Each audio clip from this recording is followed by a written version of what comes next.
Okay, I'd like to call committee of the whole meeting for Monday, March 2023 to order. Roll call, please. Mayor Gaffino. Here. Trustee Carroll. Here. Trustee Curtis. Trustee Gately. Here. Trustee Nedved. Here. Trustee Salazar. Here. Great. No new audience comments. Trustee comments. Okay, first item under discussion for district liquor code, Steve. Thank you. Under our liquor code, currently, we have a Park District liquor license classification. The Park District, as you know, the Fox Valley Park District is building a new facility over at Lipple Park.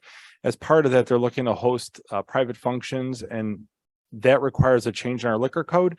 So Kevin and Natalie in our office actually did a really nice job of working with the Park District. Jeff Palmquist from the Park District is here tonight, and they went back and forth and tried to update our code to be more reflective of what they're trying to do.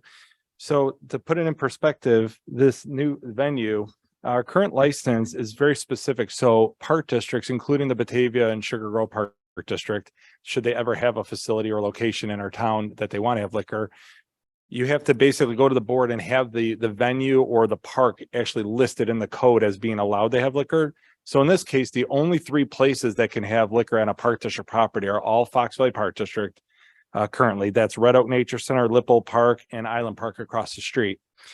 Second, liquor can only be sold till 10 p.m. at any of these events. Most of the time, these are either BYOB, where they have to get approval from the mayor, or it's a Park District public event. They're actually hiring somebody, or their staff who's trained is actually the ones serving the liquor. The changes to the code is primarily a few. One, with the new private events, they're looking to change the hours from 10 o'clock to 10:30 p.m. because it's more in line with where they're seeing parties, I guess, and staying a little bit later. We actually asked them if they wanted to go later, but they were adamant that 10:30 was acceptable, and we could always adjust it if we need to. This also allows private events to actually bring liquor in. So in this case, someone who is renting the venue would have to submit the paperwork to the Park District, and they would have to have licensed trained people there that are actually trained to serve liquor, be on premises to serve the alcohol. If they want to BYOB, they can still do that. Same way, they still have to come back to the village for that. Or if they want to hire a restaurant, a local brewery or something to serve the liquor, they could still get a special use permit from the village. So the real change is that the private venue, the person hosting the event at the Park District facility, can now have someone that they hire, a third-party company, serve the liquor for them. Also, they can hire a caterer, and as long as the caterer has a state catering license, a liquor license, they can also serve liquor at that event. That's pretty much it. So what this does is it just changes the time from 10 to 10:30, allows the private events to have liquor as long as they go through the proper channels. And it does make one change to the name. It's not official yet, but as the Park District keeps working on expanding Red Oak and rebranding it in a way, the liquor license is reflective of a name they're looking to call Lipple Park in the future, which would be called the Wilds of Red Oak. So as they look to do more things at that section of the park. So those are the changes primarily. If anyone has any questions, myself, Kevin, or Jeff Palmquist from the Park District are here. I don't have any questions. I think it's fine. I don't have any problem. Yeah, everything here looks good. Yeah. Agree. All right, thank you. Item 2, Steve. Okay, thank you. Item number 2 on the agenda is a petition for a new warehouse building at 400 Mitchell Road, which is going to be under a PUD. What staff is looking for tonight is just direction on whether you think the PUD should move forward at this time, or if you have any questions or concerns. Okay, Mike. Yeah, the petition is actually 23-01. It is 400 Mitchell Road, which is located at the northwest corner of I-88 and Mitchell Road on the west side of Mitchell Road. The property is currently vacant, and it's in the village's ORI, Office Research Light Industrial District. They are requiring to go for a special use for a planned unit development because the property is non-residential and is over 2 acres in size. Also, to being a new non-residential building, it is required to have site plan approval. This went to the Plan Commission on March 7th. Both the PUD and the site plan were reviewed favorably by the Plan Commission with the recommendation for approval. The petitioner is here tonight to present a presentation, and we'll be here to answer any questions that you might have. Great. Thank you. Hi, everyone. Thanks for your time tonight. My name is Kelsey Perrin. I'm a vice president with Prologis here in Chicago. And I also have Brian Johnson with me from Pinnacle Engineering, who will be going into a little bit more detail on the project, as well as a few others from our architecture and traffic team. You can go to the next slide, Mike. Thanks. I wanted to quickly reiterate, I think some of this was in the summarized in the materials, but who we are. So Prologis is a global owner, operator, and developer of industrial real estate. Here in Chicago, we've got over 83 million square feet and 374 buildings. Prologis's goal is to build a long-term portfolio. So we are very locally focused. And here in Chicago, we've got a team of almost 60 individuals who operate and manage our portfolio around the metro. You can go to the next slide. Thanks. And then this slide is just showing our overall exposure here in the I-88 corridor submarket, where 400 Mitchell is located. And you can see kind of the teardrop symbol there on the left side. That is the site. And what we really like about this site is the access and proximity, as well as visibility to I-88. And the access, which you'll see again in some of the future slides, was improved a few years back with the extension of Corporate Boulevard. So you can get off on Farnsworth now, take an immediate left, and it goes straight into the site. So that's something we really like about the site as well. You can go to the next slide. And then just briefly history. So Prologis acquired this site from Liberty back in 2020. And what we're looking to do now is build a building just over 600,000 square feet, about 604,000 square feet on the site. Here we've got our landscape rendering, just kind of showing overall what that's going to look like. And then two items that I wanted to address as follow-up items. One was there was a condition to include a stop sign in the outbound lanes from the project. So you'll see where that's located again on a future slide, but that is in here. And then also too, you'll see some trailer parking that's on what would be the west side or left side of the site. The trailer parking overall is not materially different than what we would aim to have in a building of this profile anyway. So it's very on par with what we're typically building. And then as well too, trailer parking doesn't necessarily equal more traffic. It's really just a point of efficiency for our tenants, and that if they're not able to send out full truckloads of things, that they have somewhere to park the trailers in the interim. So it's more of a storage mechanism for the tenants than anything. But with that, I'm going to turn it over to Brian, and he'll talk some more on details of the project.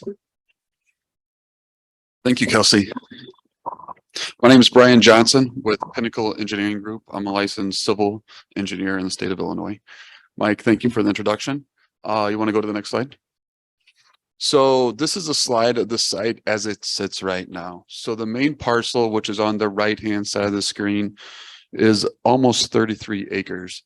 And that site was mass graded back in 2016 and 2017. As part of that mass grading effort, utilities, as you see, that are colored in blue, there's a green and red as well. And as well as the stormwater pond, that's that existing stormwater facility on the left-hand side of the page, was all constructed at once. So really this site was teed up and ready to go for approximately a 600,000 square foot building, very similar to what we're proposing today. So the water main was installed, the storm sewer was installed, the sanitary was brought and connected to the site. In addition to that, like Kelsey alluded to, Mitchell Road was improved as well, right at the intersection at Corporate Boulevard. So basically they installed the curb cut and concrete apron. Also, they installed a left turn lane into the site from Mitchell, as well as all of those improvements. So right now, that's how the site sits. You want to go to the next slide? So what we're doing with that is we're taking a lot of that existing utilities and infrastructure and dirt work that's already been done, and we're kind of evolving that into the site plan that you see right now. So the curb cut and the access at Mitchell all stay the same. We've shown this to the fire department and they have blessed that they are okay with it and approved the current condition and current geometry as well. We're going to utilize the existing stormwater facility that was sized for this project, and then obviously install any of the grading and asphalt paving and additional utilities that might be necessary for the specific type of project. And then you want to go to the next slide. And then in addition to that, like Kelsey alluded to, we added a stop sign at the entrance for the outgoing vehicle movement. Right now, Mitchell Road will, from a north-south direction, there'll be no stop signs, and it'll be stop controlled at our site and then also at Corporate Boulevard. Generally speaking, from a traffic standpoint, majority of your car traffic will come southbound or northbound or from Corporate Boulevard. Any semi-truck movement, there's going to be restricted access. They're not allowed to go south on Mitchell Road. Majority of those, like Kelsey alluded to, will go eastbound on Corporate over to Farnsworth and then to 88. So that kind of gives you kind of a brief explanation of some of the traffic movements that we'll see on site. Do you guys have any other questions with any of this right now? I do not. All right. And I think, continue on. Some of these additional slides here are a lot of the building elevations that the architect.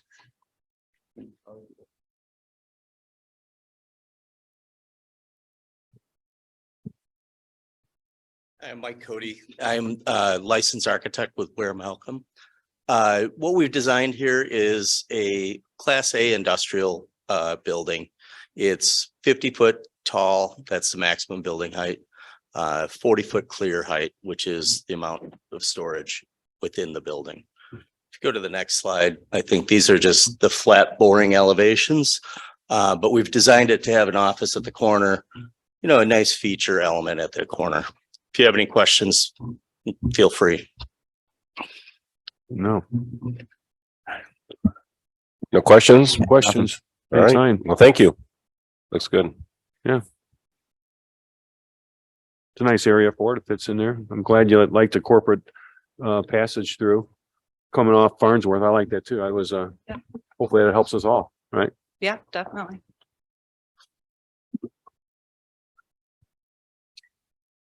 Yeah, so the next steps would be to bring back an actual PUD ordinance to the village board for consideration. I'm sure it'll be at the next meeting or looking maybe at the second meeting in April. Again, the warehouses is a permitted use in the ORI district, and the actual case does meet all the requirements of the zoning ordinance. So there are no deviations or anything else being requested. So we'll bring the PUD back for the village board for consideration. Very good. Okay, thank you. Good night. All right, moving on to item 3, Steve. Thank you. Item 3 is also for a warehouse building. This is for the Opus I-88 Corporate Business Park.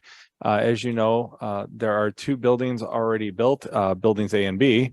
This is for C. So Mike's going to take us through this, and they're looking for site plan approval. And just like the previous petitioner, we're looking for direction on whether or not to move it forward at this time. 1 second here. Yeah, so this is actual site plan approval 23-01.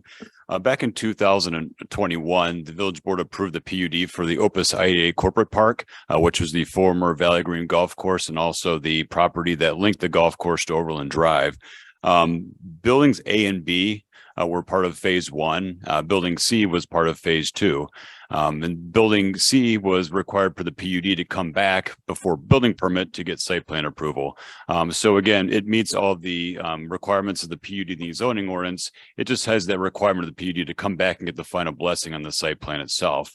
This actually did go to the Plan Commission also on March 7th with a favorable recommendation, and Opus is going to go through their presentation for tonight.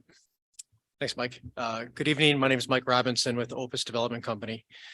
Here to present phase 2 of our industrial development here in North Aurora. You could go to the next slide, please. Next slide. A little bit about Opus.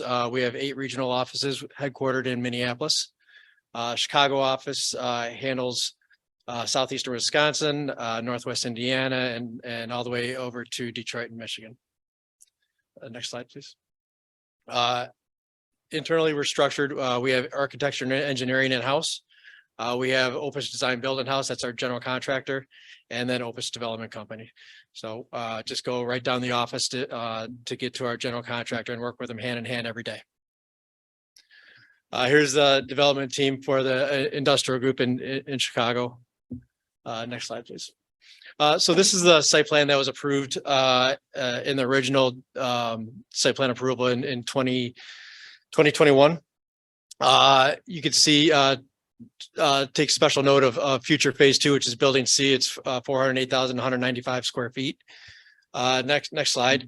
We made a conscious effort not to stray away from what was already approved. So now here's a current look of the development is phase 1. You'll see buildings A and B are fully leased.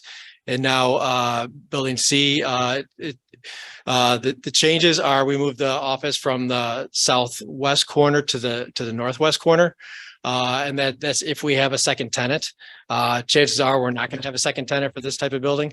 I'd say probably more than 90% chance we'd not have a second tenant. Another item to note is the future truck and bypass lane was approved in the original phase. We are going to not construct that on day one, and we're going to actually build a little bit of a mound.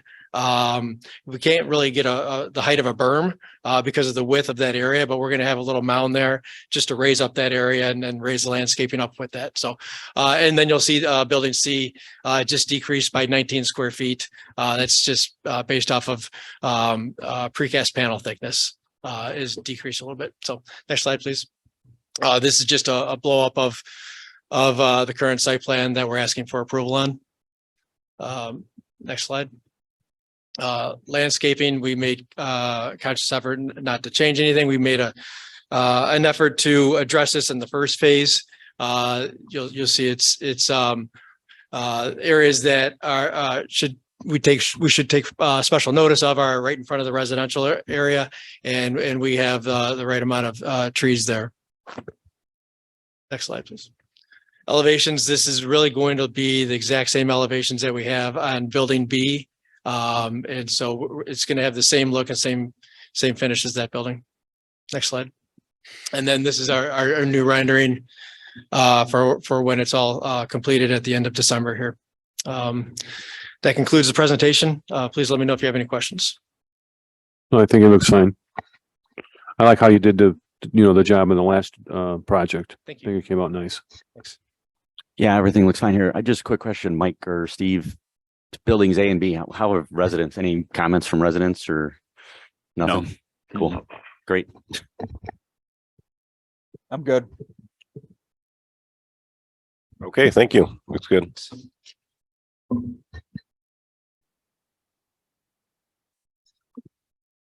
Anything else, Mike? No, we would actually just be bringing back whether it be a resolution or ordinance for final consideration of their site plan as well. Okay.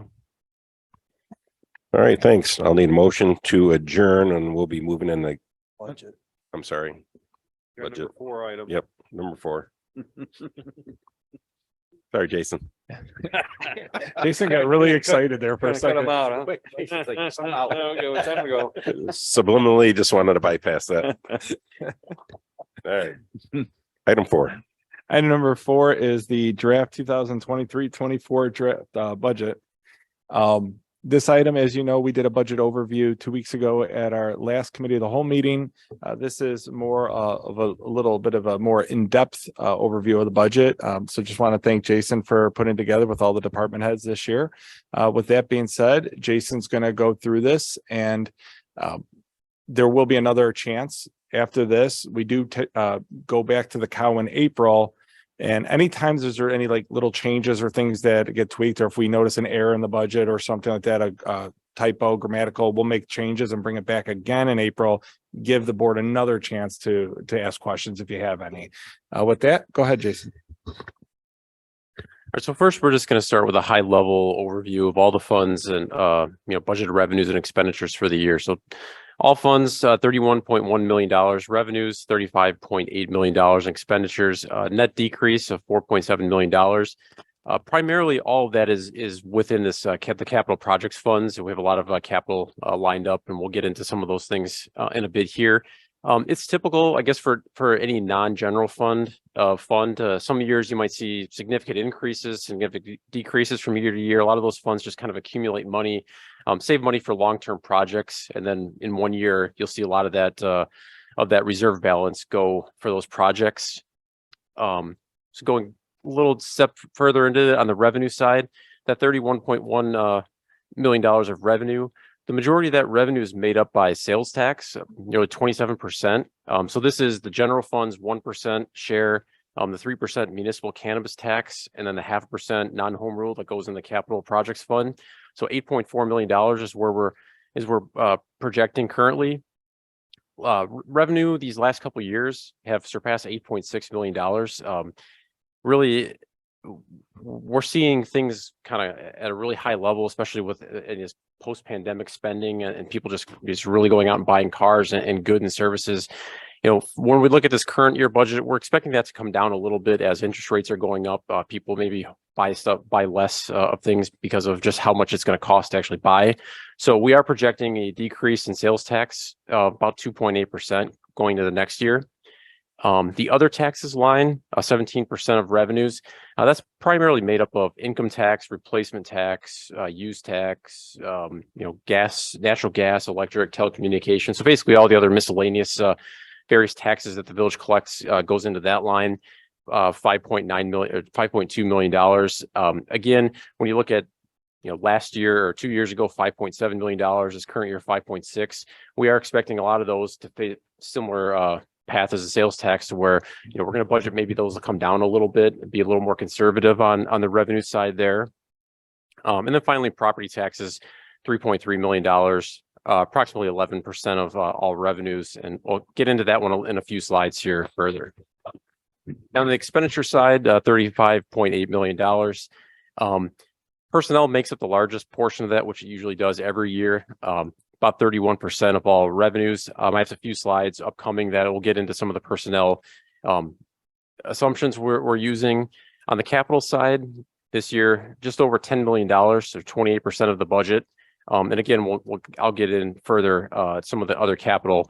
As I noted last meeting that even though we have $10 million of capital, none of that includes any capital for this future public works building. Once kind of that gets approved and designed, we'll probably come back with a budget amendment and actually putting the capital related to constructing that building on the budget as a budget amendment. So at last meeting, we spent a lot of time on some of these personnel. So I'm going to just quickly hit them and not go in further, because we talked a lot about what are these positions and what they would do. But within this budget, we do have some new and restructured positions. Again, that's the Business and Administrative Services Manager, which adds 1 full-time to the budget. The Executive Assistant becomes the Community Board's Relation Coordinator. The Administrative Analyst on the Admin Finance side now becomes the Police Department Management Analyst. The Accounting and Finance Manager takes more of a Human Resources role, so they get Human Resources added to their job title. Our Accounts Payable Specialist goes from part-time to full-time, so that'll add 0.33 FTEs or full-time equivalents to the budget. We do have a newly created Community Service Officer at the Police Department, which will add 0.7 FTEs. And then we have a new Public Works Streets Laborer, which will add 1. And then on the water side, water labor, that will add 1 to the budget. So all those changes basically make up a 4.03 addition to the full-time equivalents to the budget. That's pretty much spread across all departments other than the community development one. Everybody sees a bit of an increase. We tried to keep those spread between the various departments. Some other personnel, we did go over that the salary survey for the non-union staff we talked about last time. Primarily with a lot of those resetting of the grades, we're seeing anywhere from a 4 to 7% increase for some of those employees based on just the position and where they fell in some of that. On the Public Works union, 2.75% cost of living increase. Police sergeants, 2.75, and police officers, 4.0. On the health insurance side, we are seeing some fairly large increases on the HMO medical side of nearly 9.5%. Not really any increase on the PPO side, 0.2%. And on the dental side, we're actually seeing the opposite, where HMO dental, no increase, PPO, 6%. The IMRF, so for the retirement plan for the non-public safety employees, Our current rate is 9.07% of salary. Because IMRF had some losses on their investment side in 2022, we're expecting our calendar year 24 rate to increase, just to make up for kind of those losses that they saw in the last year. For now, we're projecting 12%. 12% might be a little higher than what we might see, but we're going to just project that at 12 now just to be safe. And then speaking a little more of IMRF, here's kind of the history of where we've been in employer contributions. As you see, usually our employer rate is kind of in that 10, 11, 12 rate. So that 9.07 that we saw this current year is really the lowest it's been in the last 10 years. So we do expect it to go up from there, but maybe not at quite as high as the 12% we did. And I mentioned that it's really just due to the investment performance IMRF saw in 2022. There was a time we were probably going into last year 100% funded on the IMRF side, but we're probably going to be closer to the 90% just because they took losses for that year. So it's something that really fluctuates from year to year, but we're pretty much close to being 100% funded there. On the police pension side, we have seen an increase in contributions, and really a lot of that is just due to the math of when we have to be fully funded by 2040. And just as we get closer to that 2040 number, we're going to see that number keep increasing from year to year. It's really something that's kind of outside of our control.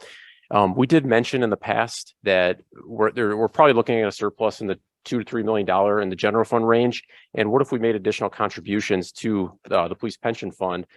Historically, we've just taken that extra money and moved it over to the capital projects fund and just increased that capital balance. So we reached out to our village actuary and we just said, if we put extra $1 million into the pension fund, kind of what effect would that have on us? And really, us putting $1 million would drop our recommended contribution. Currently, this year, we're at about $1.6 million. They said it would drop it about $75,000 and maybe take our funded percentage from 63.5% up to 66%. So, really dropping $1 million really doesn't move the needle one way or the other on the pension side. So that's kind of something we're going to think about. Maybe it's better off to just kind of keep that money in either the general fund or the capital reserve, since it's really not going to put that big of a dent on the police pension side. But that's definitely something we can keep in mind going into the future. Debt for the year. Basically, we just have the police department debt outstanding until January 1st, 2029. So about $3.4 million left on that. And then the water department debt, January 1st, 2032, about $3.7 million on that. And moving into the general fund, we're budgeting a net increase of basically $1,300 for the year. But of that $1,300 on the expenditure side, we are projecting a capital transfer of $600,000. So if you took that capital transfer out of there, we'd basically $601,000 net increase on the general fund of more revenues than expenditures. So we're really still trying to keep up with those capital transfers to really increase that capital reserve. So from those blue bars of the revenues, you see from year to year, kind of revenues and expenditures are kind of about the same. But on those red bars, that takes into account all those capital transfers we've done over the year. Going back 3 years, $750,000, $3.2 million, $2.7 million. So we've done well over $6 million of just money from the general fund moved over to the capital projects fund over these last 3 years.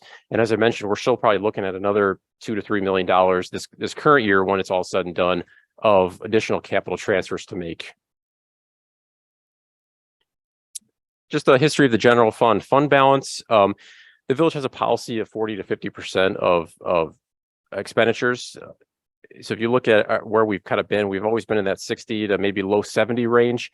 That drop we're showing to 62% for this current budget year is really just because of how we've taken all that excess money out of the general fund and moved to the capital. So we're kind of keeping that fund balance level the same, where the budget's kind of going up a little bit. So it's just affecting that to go down. I mean, had we kept all that money in the general fund rather than moved over to the capital projects fund, we'd probably be 100% reserve. So basically our entire budget paid for out of reserve balance on the general fund side.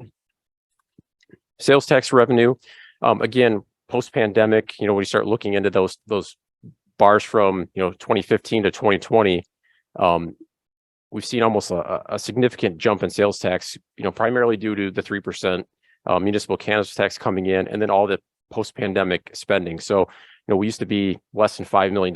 Now we're pushing $7 million in sales tax revenue each year. On the property tax side, within the general fund, we're budgeting $2,378,900. Basically, this comes out to, we take our levy of $2,399,000. When you look at last year's levy, just the calculation of it, we just had a slight, reshuffling of how much is insurance fund to pay for the liability insurance, how much is for the general fund. Our total levy stayed exactly the same, $2,690,000. We just kind of moved things around based on where the money needed to go. But historically, we've collected about 99% of the levy, whatever we levy actually comes in. We are seeing a decrease in revenue, primarily due to that revenue recapture. So basically, whenever anybody,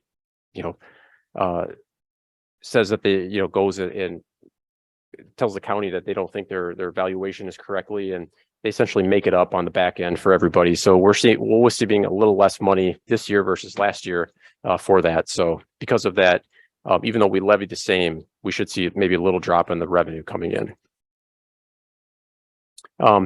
Quickly, now we're just going to go through some of the departments within the general fund on the legislative and boards. We do have a line item for donations and sponsorships. Previously, that was in the non-departmental section of the budget for $10,000, but we decided to move this to the board section, and we increased a little bit. So now we have $15,000. Just any organizations or reasons the board feels we need to sponsor throughout the year, and we have money for that. On the admin and finance department, I mentioned the business services manager, the AP specialist going to full-time, and then the restructured positions of the HR manager and the community boards relation. And then we have money on there for contracted document imaging services. I'm showing it in two different places here, the 30,000 here, and then you'll see a community development department, 30,000.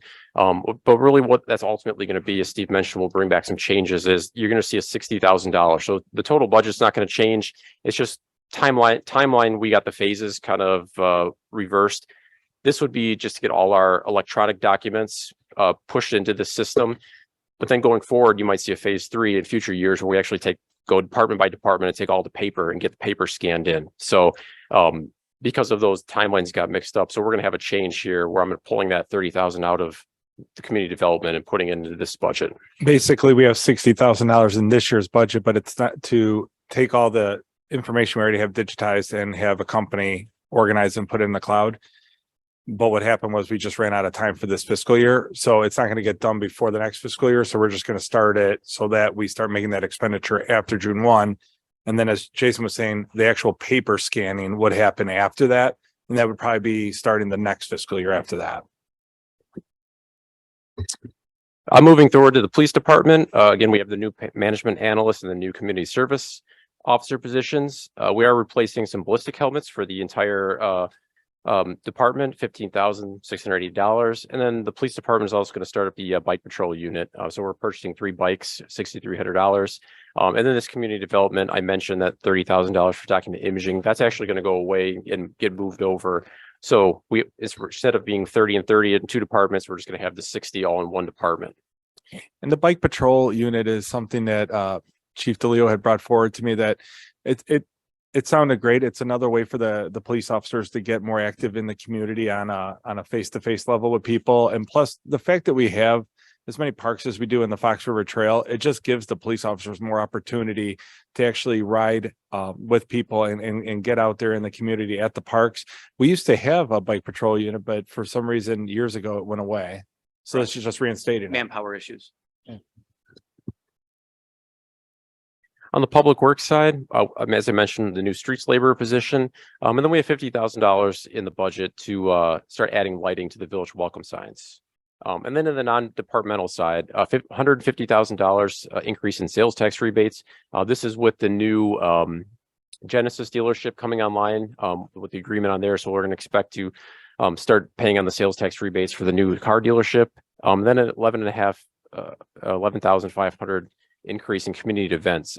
This is partially due to there were some community events that were always budgeted in the police departments. We're kind of just pulling it all into one spot now, and plus we increased the budget a little bit. So rather than having events within various department budgets, everything is located centrally here now.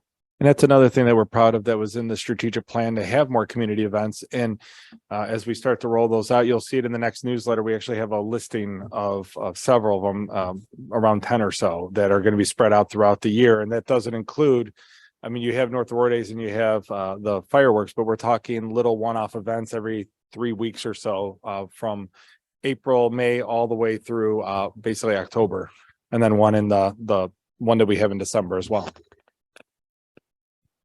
So now moving into the capital projects fund, as I mentioned earlier, you see some of these funds will have, they go one year they're one way and the other they kind of flip. You see those blue bars there. That's all the revenue increases, over these last 4 years.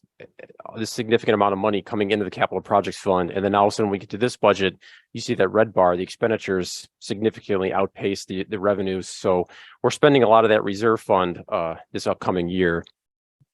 And some of the reasons why: the 2023 road program budgeted at 1.9 million, and we have some street improvement programs of the Chestnut, Locust, Spruce, and then Clearwater, Lovedale, and Offutt.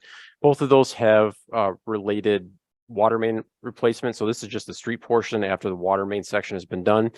Public Works Facility Engineering, Design, and Construction Management, 1.5 million. Police Department Ballers, 45,000.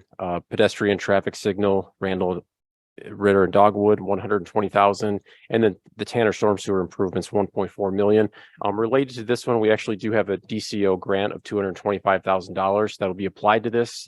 So this is the total cost, but that will be reduced just because of the grant revenue coming in. And then moving over to the water fund. The water fund was projected to use $588,000 of reserve balance. The one thing we do have in here is going back to our January and February committee of the whole meetings, we had mentioned the need for the water rate increase. So we have worked a 15% water rate increase effective June 1st into the revenue amounts. So we'll likely bring that ordinance back here over the next month just for board consideration, so that come June 1st, we're ready to go if we're still looking to do that. And unfortunately, since the water rate discussion, we also lost one of our long-term lease cell tower leases on our water towers due to the fact that they had merged with another company and they have redundant resources on that tower. So they're not renewing their lease at this time or terminating it. So that's a significant loss of revenue, I believe, about 50,000 a year or so. That's some major highlights of the water fund. As you mentioned, we have the new water labor position. The debt, we have a principal of $370,000 and interest of $125,000. We do have $275,000 planned to do a full water system master plan. And then some of the capital replacing the SCADA system, $500,000. Some well 6 improvements, $270,000. We have various improvements to the treatment plants, both the west plant and the east treatment plant. And I mentioned those street projects. We also have corresponding amounts on the water side too, related to those. Then on the vehicle side, significant amount on the vehicle side budgeted to use $882,000 of reserves. We're still expecting, even though have a net decrease of $882,000, approximately $1.4 million in reserve on that fund. So a lot of these things that we're buying this year are things that have been carried over from previous years. So basically on the police department, those 3 Ford Explorers, $152,000. Those are things that were in last year's budget, were approved and ordered, this to current fiscal year. We just haven't received them yet. We don't know when we're going to receive them. So we're just kind of rebudgeting for the current year. So those are things that we budgeted to happen this year. It's not going to happen. Basically, that money goes back into the reserve, and then we'll hopefully spend it next year once we actually get them. So then now on the next cycle, we have 4 more police Explorers that are part of, the current year's replacement. Bunch of public works streets trucks, $47,000 for an F-350 and $60,000. Used dump truck, $75,000. A new snow plow for $350,000, and then replacing that water van with an enclosed service truck for $100,000. And then also the water department is requesting a new backhoe loader for $250,000. And then just quickly going through some of the other funds that make up the budget. Motor fuel tax, $726,500 of motor fuel tax allotments budgeted for the year. Mainly that money will be spent on salt, street lighting, and street light maintenance for the current year. Route 31 TIF. We have approximately $75,000 of miscellaneous TIF grants and reimbursements. We are budgeting to transfer an additional $925,000 from this TIF over the United TIF fund. Then within the United TIF fund, we have approximately $650,000 of various property purchases lined up. Plus, we have the airport and Route 31 intersection and traffic signal upgrade, $490,000. On the insurance fund, basically that's just the liability insurance for coverage for the village, $348,500. Previously that IML RMA hadn't increased our rates for I think 4 years, and then finally this past fifth year we had a rate increase. So we are projecting them again to increase the rates a little bit this current year and probably not hold another flat rate. And for that, moving back one, for that airport and Route 31, we do have a $500,000 grant from DCEO. We're actually working on getting the application in right now. So hopefully the majority of this project will be paid for by that grant. So very little amount of actual TIF funds will go towards that project. Moving into the tourism fund, hotel tax budgeted at $110,000, 90% of which, or 99,000, will go to the Tourism Council. North Aurora Days budget was basically put together kind of how last year came out. Revenues 40,500, expenditures 51,500. The special service areas, we do have Willow Lakes fence repairs of $25,000. We just started levying this past year, or this current year will be the first year we're going to levy $10,000 a year to start making some of those fence repairs. But we do have some money on hand back from the original payment to that put the fence up to actually get started on doing those repairs. Sanitary sewer fund, we have $150,000 of just miscellaneous spot repairs as needed for the sewer system.